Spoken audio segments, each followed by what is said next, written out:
Olá! Hoje a gente vai fazer uma análise aprofundada de algo que, bom, todo mundo vivencia, né? O que realmente acontece quando a gente está em grupo. Uhum. Além das tarefas, das metas visíveis, parece que tem umas forças emocionais bem intensas ali, por baixo da superfície. Exatamente. E a gente vai usar as ideias do W.R. Bion para explorar estas suposições básicas e como elas se conectam de um jeito surpreendente até com ansiedades bem primitivas. É uma ótima maneira de colocar. O Bion, ele percebeu que os grupos funcionam meio que em dois níveis ao mesmo tempo, sabe? Dois níveis? Como assim? É. Tem o que ele chamou de grupo de trabalho. Esse é o grupo focado na tarefa, né? Na realidade, usando a lógica, buscando aprender, evoluir. Ok, o lado racional, digamos. Ando esse grupo de trabalho, atuam essas forças emocionais poderosas. São as suposições básicas, quase como um software rodando em segundo plano. Ah, interessante. Então, essas suposições seriam tipo padrões emocionais que o grupo segue sem nem perceber? Meio instintivo? Precisamente. São padrões coletivos inconscientes. Bion identificou três principais.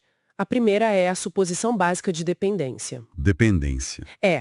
O grupo se junta e age como se estivesse ali só para receber tudo pronto de um líder. Ou pode ser uma ideia, uma figura idealizada, sabe? Uhum, A expectativa é que essa figura vá sustentar o grupo magicamente, resolver tudo. Quase como uma criança esperando dos pais. entendi. E qual o problema disso? Bom, geralmente leva à frustração, né? Porque ninguém consegue suprir essa demanda mágica. E pode gerar até uma resistência a aprender de verdade, pela experiência. Fica todo mundo esperando. Nossa, reconheço total isso. Aquela reunião que não sai do lugar porque todo mundo espera que o chefe ou alguém tenha a resposta mágica. Qual a segunda suposição? A segunda é a suposição básica de luta-fuga. Luta-fuga. Isso soa bem primal. E é. Aqui o grupo age como se ele só existisse para uma coisa: ou lutar contra o inimigo, ou fugir de um perigo. E quem lidera quem aponta para essa ação? Exato. O líder aceito é aquele que facilita essa ação imediata, de ataque ou de fuga, mesmo que ignore outras abordagens, talvez mais racionais ou construtivas. E essa ameaça, o inimigo, precisa ser real. Não necessariamente. Muitas vezes a ameaça é a própria tarefa do grupo. Uma crítica, a dificuldade de colaborar, qualquer coisa que gere ansiedade pode virar o inimigo. O bem-estar individual fica em segundo plano. O importante é sobreviver como grupo. Faz todo sentido. É a reação básica de atacar ou correr, mesmo quando a situação pedia, sei lá, análise, conversa. E a terceira, A terceira é a suposição básica de acasalamento. acasalamento. Como assim? O nome é sugestivo, mas não é literal sobre sexo. O grupo fica imerso numa atmosfera de esperança, uma expectativa otimista, sabe? Frequentemente, essa esperança está focada num par de pessoas dentro do grupo ou numa ideia futura, num projeto que ainda vai nascer. E qual a crença por trás disso? A crença implícita é que dessa união, desse par, vai surgir algo ou alguém messiânico, um salvador, uma solução mágica que vai resolver todos os problemas do grupo. Ah, esperança no futuro que resolve tudo. Isso. Parece positivo, né? Mas o Bion via isso como algo que também pode paralisar o grupo. Fica todo mundo nessa espera passiva, nessa expectativa, às vezes disfarçada de brainstorming infinito, mas que não leva à ação concreta. Entendi. A esperança que impede o trabalho no presente. Nossa, essas três suposições explicam muita coisa daquela dificuldade que a gente sente às vezes, né? De manter o foco na tarefa real. Mas como que as pessoas entram nesses estados? É uma escolha consciente? Olha, não é bem uma escolha, tipo, agora vou entrar na suposição de dependência. Bion usou um termo interessante para isso, valência. Valência? Seria uma capacidade que a gente tem, instantânea, involuntária, de se conectar com o grupo emocionalmente, de combinar com a suposição básica que está rolando ali naquele momento. Tipo uma sintonia automática? Exato. Como um diapasão emocional inconsciente. Não precisa de treino, não precisa de cooperação consciente. A pessoa simplesmente ressoa, é atraída para aquela vibe emocional dominante do grupo. Que coisa!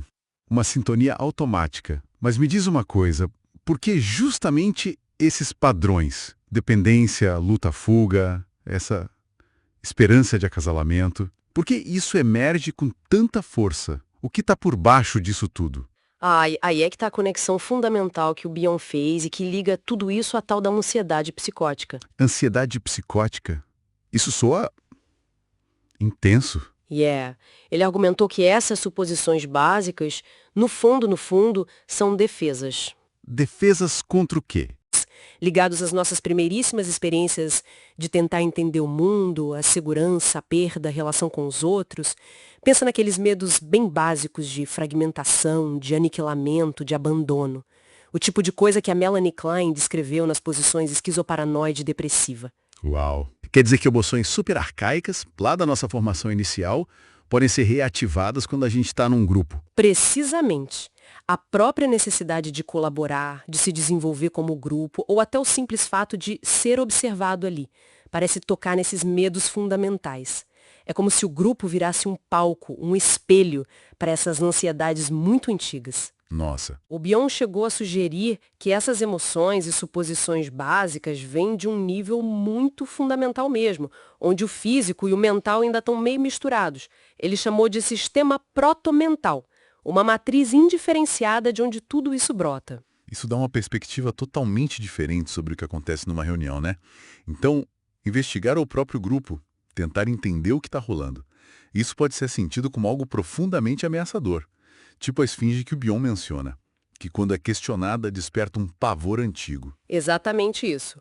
O medo não é só de quem pergunta ou do questionamento em si, é do próprio objeto da investigação, o grupo, o mistério do que está acontecendo ali. As suposições básicas ficam se alternando ou entram em conflito com o grupo de trabalho racional, justamente porque nenhuma delas, sozinha, consegue dar conta dessa ansiedade psicótica fundamental de um jeito, digamos, completo ou satisfatório. Que perspectiva. Fascinante e um pouco assustadora também. Quer dizer, por baixo da superfície organizada do trabalho em equipe, tem esse caldeirão fervendo de emoções primitivas, defesas, medos, e tudo isso está moldando o comportamento de todo mundo, muitas vezes sem que ninguém nem se dê conta. Sem dúvida alguma. Essas suposições básicas e as ansiedades que estão por baixo delas são forças poderosíssimas. Embora o grupo de trabalho, que está ligado à realidade, à razão, à ciência, ele tenda a prevalecer a longo prazo, né? Para resolver problemas de fato, mas a tensão com esse nível emocional básico é constante e ajuda a explicar muitas das dificuldades, dos ruídos, dos fenômenos que a gente observa em qualquer grupo humano. Fica então uma questão para a gente pensar, né? Como que a simples consciência dessas dinâmicas ocultas pode, talvez, mudar a nossa forma de participar e até de entender os grupos que a gente faz parte no dia a dia? Exato. E talvez pensar também até que ponto as nossas próprias ansiedades mais profundas, mais antigas, estão sendo ativadas e espelhadas ali naquela interação coletiva. É algo para se observar.